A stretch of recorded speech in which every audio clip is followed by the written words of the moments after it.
गुरुगणेशाभ्याम नमः। जीवन में कुछ विषय जानने के हैं, कुछ विषय करने के हैं, ज्ञातव्य और कर्तव्य।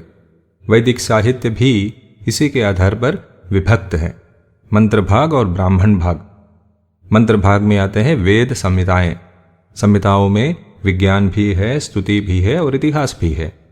विज्ञान जैसे सूर्यमंडल के ऊपर क्या है, नीचे क्या है, कृष्ण पक्ष में चंद्रबिंब क्यों कम होता जाता है, बारिश कैसे होती है, पेड़ पौधों के जड़ क्यों नीचे की ओर और स्कंध क्यों ऊपर की ओर बढ़ते हैं। इन सब सवालों का जवाब वेद संहिताओं में है।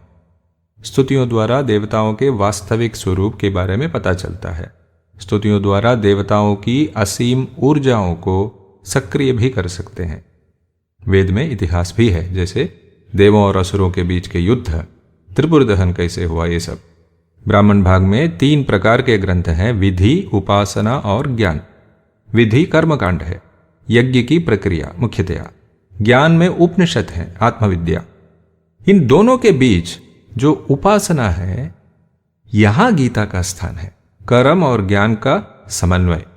कर्म क्यों करते हैं? हर कर्म के पीछे कामना होती है। लौकिक विषय जैसे धन संपत्ति, अच्छा परिवार, स्वास्थ्य, इन सब के लिए लौकिक कर्म करते हैं। पारलौकिक कामनाएं जैसे स्वर्ग में सुख भोग, वैकुंठ प्राप्ति, कैलाश प्राप्ति, इसके लिए यज्ञ, दान, धर्म इत्यादि करते हैं। पर यह सुख शाश्वत नहीं है, कभी न कभी इसकी अवधि समाप्त हो ही जाती है, चाहे लाख मनवंतर के बाद क्यों न हो। जो ज्ञान के मार्ग में है वे कर्म को त्याग देते हैं और यह मार्ग मोक्ष की ओर ले जाता है। कर्मकांड द्वारा भोग की प्राप्ति यहां और परलोक में, ज्ञान कांड द्वारा कर्म से विरत होकर मोक्ष की प्राप्ति।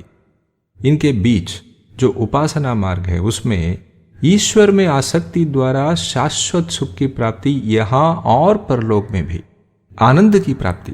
उपासना मार्ग वाले कर्म को त्यागते नहीं हैं, कर्म करते रहते हैं, पर निष्काम, कामना रहित कर्म।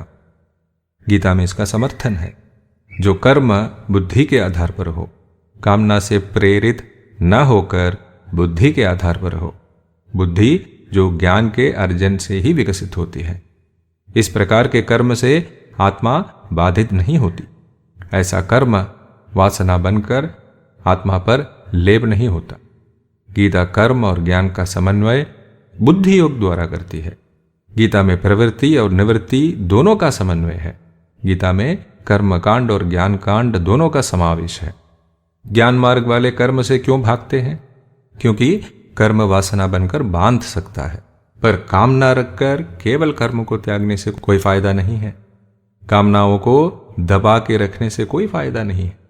भगवान के मत में कामना को रखकर कर्म को त्यागना नहीं चाहिए। विहित कर्म को करना है, करना ही करना है। त्यागना है कामना को, फलेच्छा को। यही बुद्धि योग है। दूरेण ह्यवरम कर्म बुद्धि योगात् धनंजय बुद्धौ शरणमन्विच्छ कृपणाफ फल हेतवः। भगवान कहते हैं बुद्धौ शरणमन्विच्छ, बुद्धि का प्रयोग करके जियो। उपनिषद शाश्वत सत्य का, परमार्थ का साक्षात्कार कराता है। जो परमार्थ रहस्य है, यह कैसे होगा? उप, उसके समीप जाने से, नी, उसमें निष्ठा रखने से, श्रद्धा रखने से। विद्या के अभाव में श्रद्धा नहीं होगी, होगी तो भी वो अंध श्रद्धा होगी। इससे कोई फायदा नहीं है। भगवान की महिमा को जाने बिना जो भक्ति करते हैं वो भक्ति कभी भी टूट सकती है।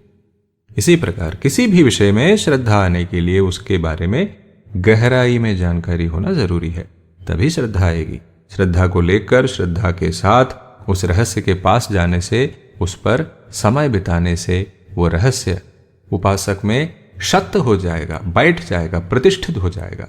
उपासक उसे साक्षात्कार कर लेगा। यही उपनिषद शब्द का अर्थ है, आशय है। हरि ओम।